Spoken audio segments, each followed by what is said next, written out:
మీర్జా టెలివిజన్కి స్వాగతం. అర్థం తెలిసి ఉండాలి. అప్పుడే రాజకీయం అనే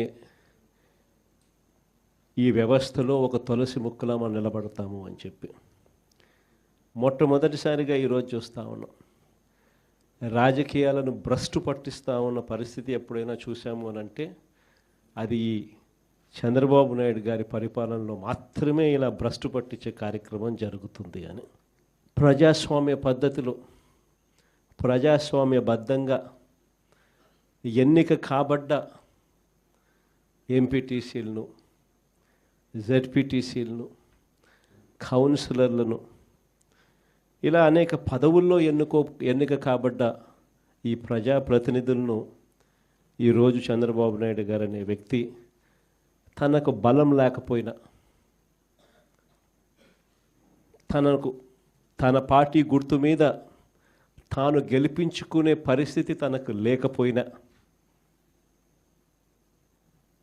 వేరే పార్టీ మీద గెలిచిన వ్యక్తులు వీళ్ళు అని తెలిసి ఉన్న, తానే ముఖ్యమంత్రిగా ఉన్నాడు, తానే ప్రజాస్వామ్యాన్ని పరిరక్షించాల్సిన బాధ్యతలో తానే ఉన్నాడు అన్న సంగతి కూడా తనకు తెలిసి ఉన్న, తానే దగ్గరుండి స్వయంగా ప్రజాస్వామ్యాన్ని ఖూనీ చేస్తూ ఉన్న పరిస్థితి ఈ రాష్ట్ర రాజకీయాలలో ఈరోజు జరుగుతూ ఉన్నాయంటే అది ఎంతటి దౌర్భాగ్యపు పాలన అని చెప్పడానికి వేరే ఉదాహరణ అవసరంలా.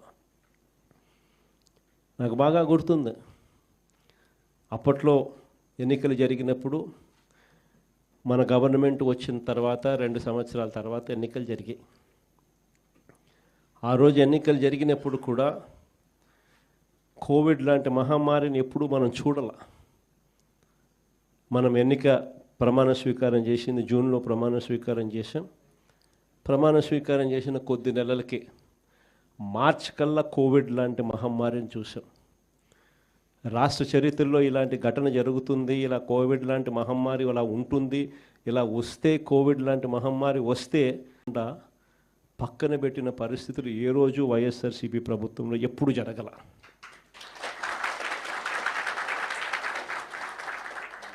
మనకున్న సమస్యలు ఎన్నున్నా కూడా చిక్కటి చిరునవ్వునే చూపించి ఎన్నికల వేళ ఏదైతే మాట చెప్పామో ఆ చెప్పిన ప్రతి హామీని, ఆ మేనిఫెస్టోలో చెప్పిన ప్రతి హామీని సీఎంఓలో నా దగ్గర నుంచి మొదలెడితే ఆ పాంఫ్లెట్ కాగితం కలెక్టర్ల కార్యాలయాల దగ్గర నుంచి, సచివాలయాలు సెక్రటేరియట్లో ఉన్న హెచ్ఓడి కార్యాలయాల దగ్గర నుంచి, సెక్రటరీలుగా పనిచేస్తూ ఉన్న అధికారుల దగ్గర వరకు కూడా ప్రతి కార్యాలయంలోనూ కూడా ఈ మేనిఫెస్టో అన్నది ప్రతి కార్యాలయంలోనూ కూడా డిస్ప్లే పెట్టి ప్రతిరోజు దాన్ని నా దగ్గర నుంచి, మంత్రుల దగ్గర నుంచి, సెక్రటరీల దగ్గర నుంచి, కలెక్టర్ల దగ్గర నుంచి, హెచ్ఓడీల దగ్గర నుంచి ప్రతి ఒక్కరూ దాన్ని చూసేట్టుగా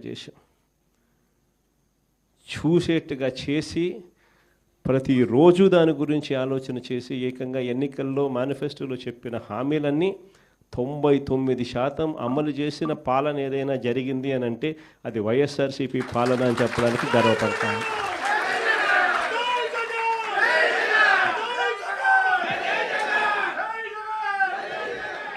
అంత గొప్పగా ప్రజలకు మంచి చేయగలిగాం కాబట్టి 2 ఏళ్ల తర్వాత ఎంపీటీసీలు, జెడ్పీటీసీలు, సర్పంచులు, కౌన్సిలర్లు ఈ ఎన్నికలు జరిగినా కూడా మొత్తం అన్నింటినీ స్వీప్ చేసాం. దాదాపుగా 86%, 88% స్థానాలు ప్రతి చోట కూడా మనమే గెలవగలిగాం. ఆ రోజుల్లో నాకు బాగా గుర్తుంది, మున్సిపాలిటీలు జరిగాయి, రాష్ట్ర వ్యాప్తంగా క్లీన్ స్వీప్ చేసినాం. దాదాపుగా 120 చిల్లర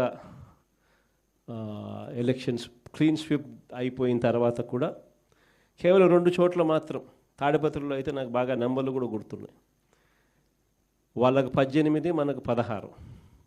ఎమ్మెల్యే అన్నాడు లాగేద్దాం సార్ అన్నాడు, నా దగ్గరికి వచ్చి లాగేద్దామన్నాడు.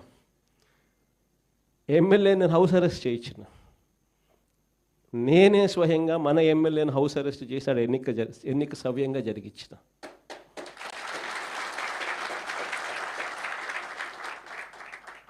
వైఎస్ఆర్సీపీ హయాంలో అంతగా ప్రజాస్వామ్యానికి కట్టుబడి ప్రజాస్వామ్యానికి పరిరక్షకులుగా ఉన్న ముఖ్యమంత్రి స్థానంలో ఉన్న వ్యక్తి పాలన ఎలా చేయాలి అని చెప్పి చూపించాడు ఆ రోజు మున్సిపల్ ఎన్నికలు. ఈరోజు ఏం జరుగుతూ ఉంది? దగ్గరుండి ప్రజాస్వామ్యాన్ని ఖూనీ చేస్తూ ఉన్నారు. దగ్గరుండి ముఖ్యమంత్రి స్థానంలో ఉన్న వ్యక్తి కుప్పంలోనే తాను ఇదే పని చేస్తూ రాష్ట్ర వ్యాప్తంగా ప్రతి చోట కూడా ఇదే చేయమని చెప్పి తన ప్రతి ఎమ్మెల్యే అభ్యర్థికి తన నియోజకవర్గాల్లో ఉన్న వాళ్ళందరికీ కూడా ఇదే మాదిరిగా ప్రోత్సహిస్తూ ప్రజాస్వామ్యాన్ని దగ్గరుండి ఖూనీ చేస్తూ ఉన్నారు. ఇలాంటి చెడిపోయిన రాజకీయ వ్యవస్థలో విలువలకు తావిచ్చి విశ్వసనీయత అన్న పదానికి అర్థం చెబుతూ ప్రజల తరపున నిలబడడానికి సిద్ధమై ఎంపీటీసీ లాంటి చిన్న పోస్టుల్లో ఉన్న వాళ్ళైనా, కౌన్సిలర్ల వంటి చిన్న పోస్టుల్లో ఉన్న వాళ్ళైనా, జెడ్పీటీసీల వంటి చిన్న పోస్టుల్లో ఉన్న వాళ్ళైనా ఏకంగా చంద్రబాబు నాయుడు గారి ముఖ్యమంత్రి స్థానంలో ఉన్న వ్యక్తికి కూడా, అయ్యా చంద్రబాబు, రాజకీయాలు నీ మాదిరిగా కాదు చేయాల్సింది,